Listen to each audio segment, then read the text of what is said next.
안녕하세요. Hi everyone.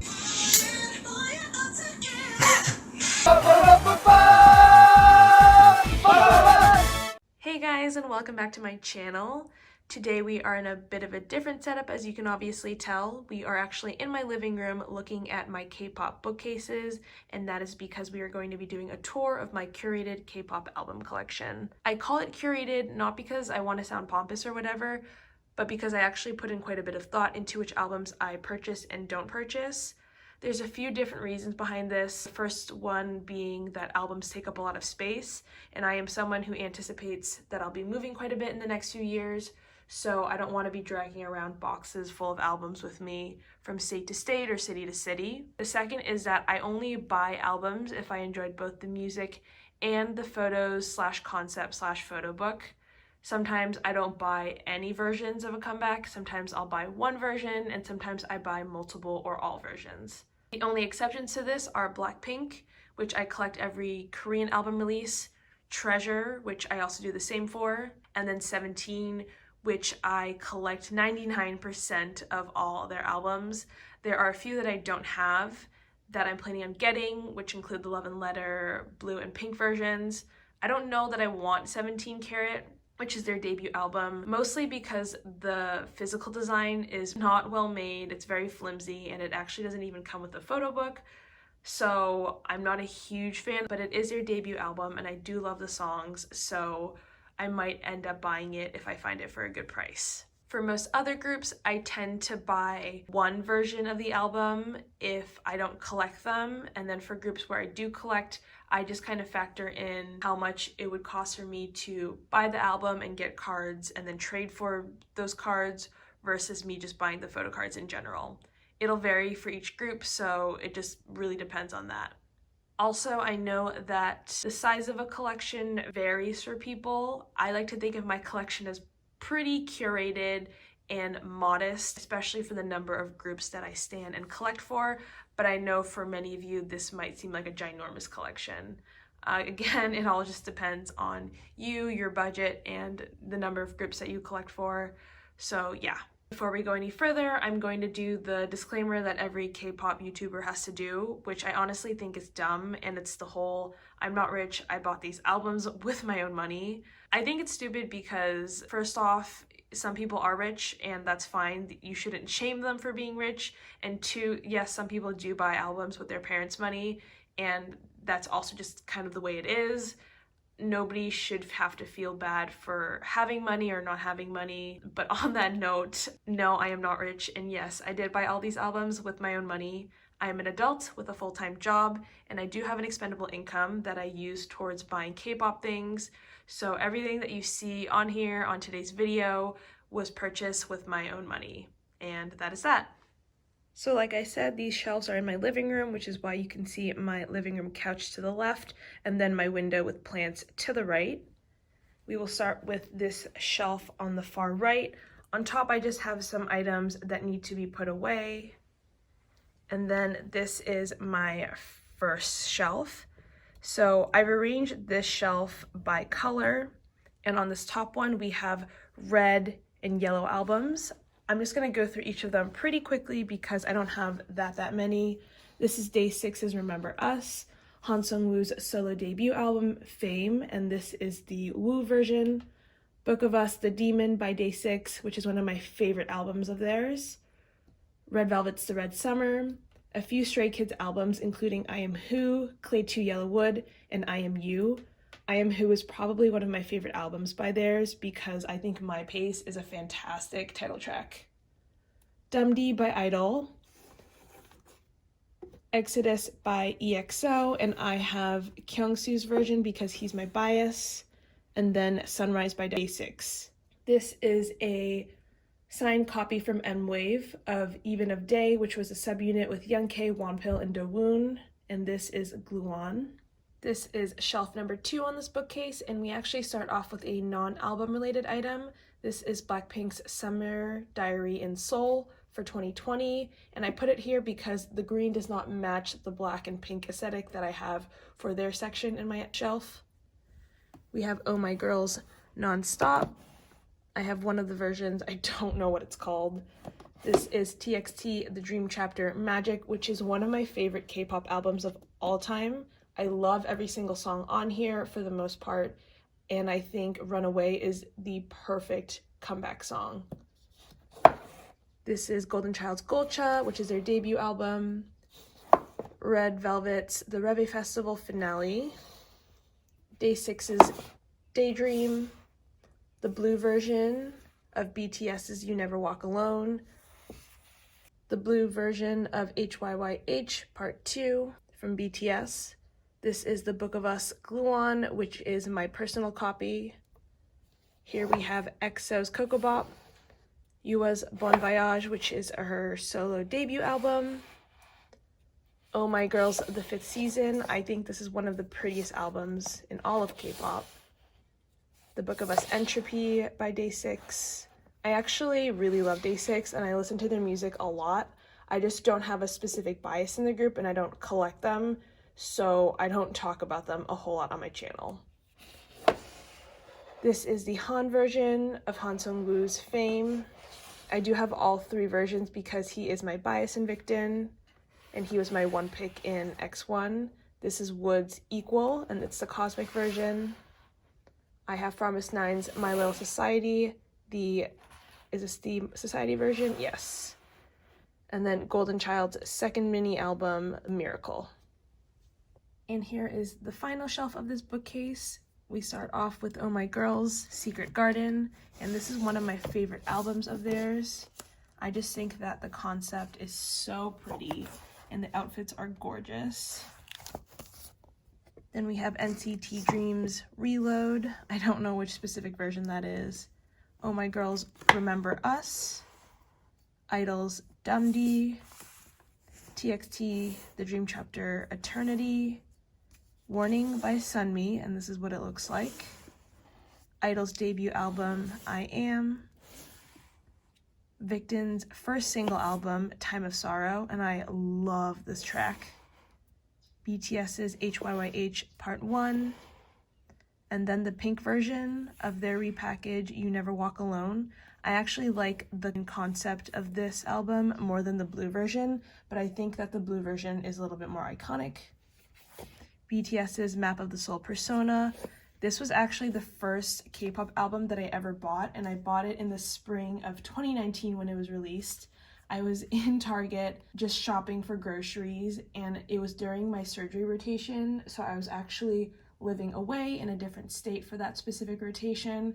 I just remember being really stressed out and a little bit depressed because I wasn't around my friends, and surgery is just like a really intensive and grueling medical rotation in general. So I saw this when I was at Target and just bought it on a whim. I actually pulled Jimin, who is my BTS bias, so this album is kind of special to me for that very reason. Here we have Oh My Girl's coloring book, the account version of Promise Nine's My Little Society, the pink version of 2 Day by Promise Nine, and then Whoops, which is Woods' second mini album. This is the pink version. This is the first shelf of my middle bookcase, and here we have my Blackpink section as well as my Black albums. So for Blackpink, I do collect every single Korean album version, and it's not too hard because they don't have that many albums. Here we have How You Like That. We have both copies of Square Up, all 4 copies of the album in the back right over there. This is Blackpink's 2021 Season's Greetings, the original version, and then the Kino kit. And then I have both versions of Kill This Love. This is a keychain that a friend made for me, and it has Rosé's name on it because she's my bias. And then I also have the mini keychain version of their light stick. Over here on my Black albums, we have Red Velvet's Bad Boy and Peekaboo, Oh My Girl's Windy Day, the N version of Wings by BTS, and this is the one that has Jimin's photos, Day 6's Shoot Me, Woods' second mini album Whoops, the other version, which is the black version. I have both debut albums from Stacy and Secret Number. This is So Bad, and this is Who Dis. The other version of NCT Dream's Reload, NCT Dream's We Boom, Love Yourself, Tear, and this is the Y version. NCT 2020's Resonance Part 2, the Arrival version, Day 6, The Book of Us Gravity, EXO's Universe, and then we have Victon's Mayday. This is the Mater version. This is, I believe, the middle note version of Irene and Seulgi's Monster. We have Stray Kids Clay One Miro and Mixtape, and then Golden Child Reboot. Next are, as you can obviously tell, my white albums. On the left, we start off with the ginormous Map of the Soul 7, and I have version 4. We have Golden Child's Take a Leap and Wish, which are also gi-friggin-normous. Stray Kids Clay Levanter, EXO's Winter Special 2016, the white version of Idol's I Trust, and I love the concept behind this album. Day 6's Moonrise, BTS's newest release, B, Yukika's Soul Lady, X1's debut and unfortunately only album. I don't actually know what it's called. Is it Take a Leap? Yeah, I think it's Take a Leap. Fame by Han Sung-woo, and this is the song version. Woods is Equal, the Earth version.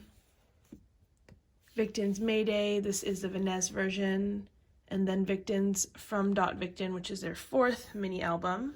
In the back here, we have Akmu's Sailing, and this is one of my all-time favorite K-pop albums. I think every song in here is gorgeous, and I love Akmu.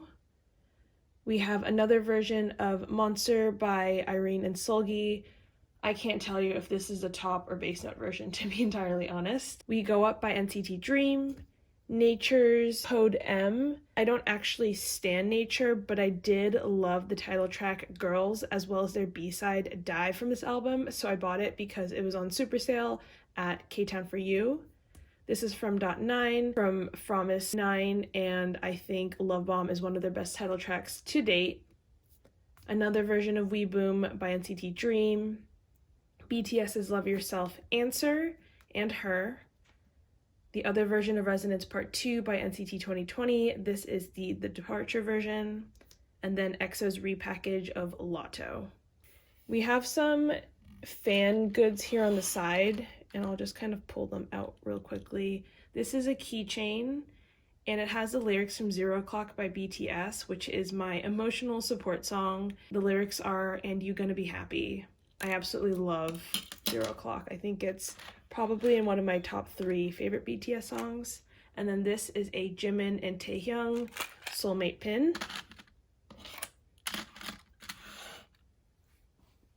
On the bottom section, we have my treasure albums. So we have chapters 1, 2, and 3 for the first step, as well as my K-pop binders. So we have treasures on the right, my Hoshi binder, my 17 binder, and then all the other groups that I collect. And last but not least, we have my 17 shelf, which has a few different things on the topmost part. So we have some magazines, which is Harper's Bazaar and Monotube right over here. And we have some OT13 signed albums. So this is OT13 for You Make My Day, AL1, Boys B, and this is actually my first OT13 album ever, as well as Semicolon. This is a Polaroid picture of Hoshi, and it has glitter and stuff. And in the middle here, we actually have a signed and personalized cue card. So for Semicolon, I had the opportunity to send Hoshi a message that was 3 sentences long, and basically I got to write whatever I wanted, and someone translated it into Korean. When he was at one of the awards shows, he was given that message, read it, and then responded back to me, personalizing the message and signing it. I will put a link to an Instagram post that I made that kind of talks about it a bit more, because it's a little bit lengthy and I don't want to go into it on camera, but I basically just wrote Hoshi telling him that he means a lot to me and has helped me a lot in terms of getting through 2020, which was a particularly hard year for me. And then I told him to write me words of encouragement. So he wrote, "Please be happy and healthy," which is what that says. And yeah, that's my name, and that is his big old signature right over there. This is a really special item to me, and I will cherish it for forever. So here is shelf number 1, and we have all 5 versions of an ode, as well as the other version of Boys B, all 3 versions of You Make My Day and You Made My Dawn, as well as a keychain of the version 2 light bong. It's actually really bright, but you can't tell because it's daytime right now. This and the full version of the carrot bong are honestly what saved my life when my power went out in the summer, because I didn't have any flashlights or anything else. But I was able to get through because this honestly could illuminate an entire room. Over here we have all first press versions of Semicolon with the exception of 2. I'm just missing Dino and Tokyam, and those are on their way to me from a group order that I joined. I also have the second press, which is the OT13 version, as well as an extra one up here. This is the finished product of the weaving kit, and I cannot claim to have made this. A friend actually wove it and sent it to me. This is the weaver's lenticular for Semicolon, and that is Hoshi, and then I have all 3 versions of Going 17 in the back. On this next shelf, we have my Carrotland 2020 photocard collection, as well as several Hengare albums. So in this box right over here, we have all the OT13 versions, and then to the right, we have all the first press editions that have Hoshi in it. Here is the M-Wave signed copy with Hoshi signature, and I also have one with Minghao signature. I didn't actually buy these myself. I joined a very large Twitter group order for it. To be entirely honest, the idea of buying a signed copy and then not pulling your bias and having to trade for them is terrifying because of legitimacy, and then, you know, making sure that the other person that you're trading with actually owns that copy. So I personally didn't buy any on my own. I just did it through a group order.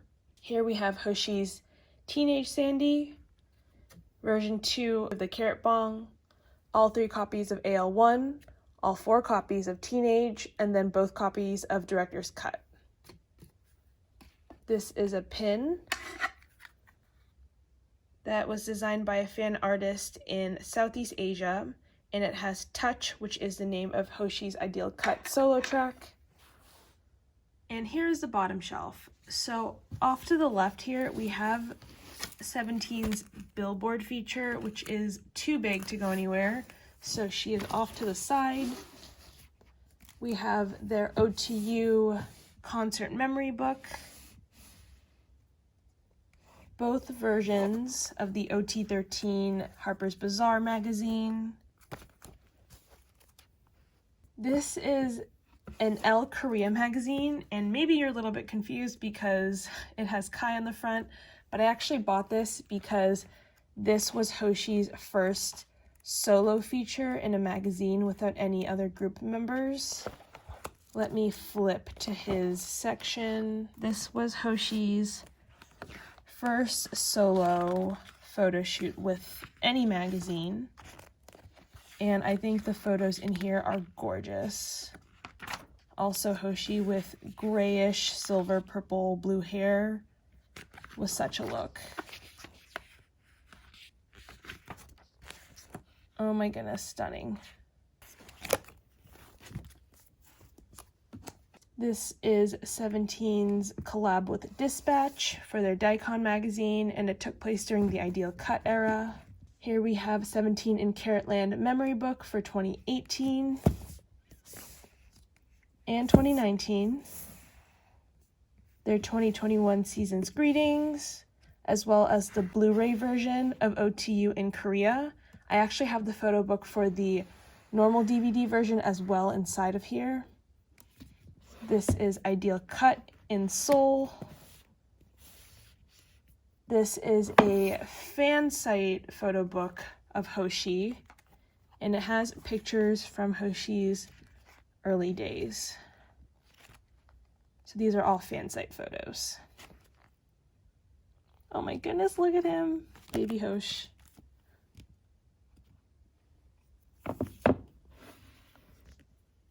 This was the other component of their Daikon feature, and here is just a schedule book that features Dokyam's drawing of Hoshi.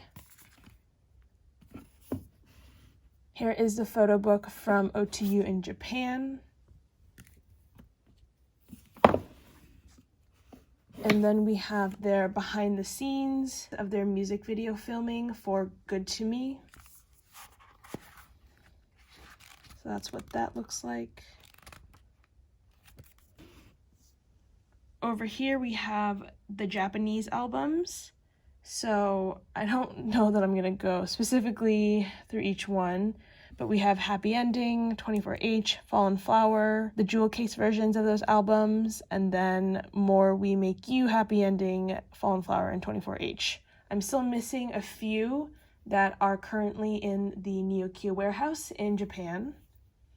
This is a Bong Bong plushie, and it has Bong Bong in a carrot suit, and it is so cute. One of my favorite merch items.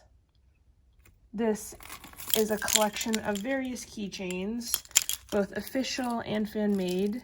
This is from an artist, and it's 17 Love Club. This one I got on Etsy, and it has Hoshi's name on it. These two are from Carrotland 2020. And then we also have a carrot bong. And then finally we have the Love and Letter repackage, Aju Nice. And that is it for this video. I filmed this because I personally enjoy watching these kinds of videos and seeing what other people's collections look like. I imagine that I'll probably be changing this up pretty soon because there are a lot of comebacks happening in January, and I'll be adding quite a few albums to my collection. I might also be moving maybe kind of soon, so I did want to get this on film just to have a memory of my current setup. And yeah, thank you for watching as always, and I will catch you in my next video. Bye!